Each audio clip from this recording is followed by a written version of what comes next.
Iba ka.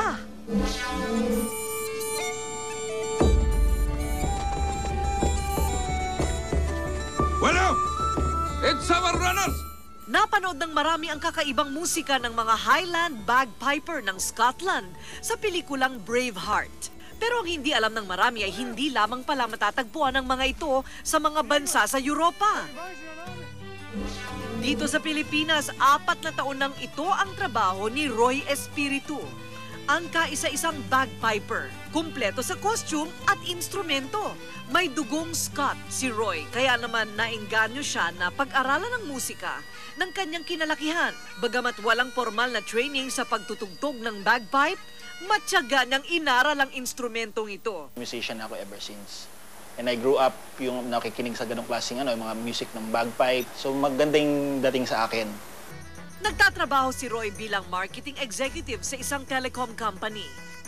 Pero nag-iibang anyo nito kapag kinukuha ang kanyang serbisyo bilang bagpiper sa mga espesyal na okasyon tulad na lamang sa mga kasal.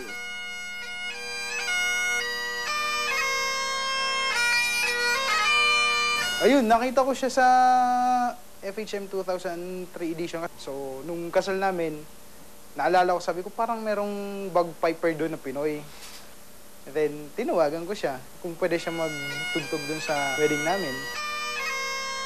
So, pagtugtog ng pipe, ayan, talagang yung tao namangha.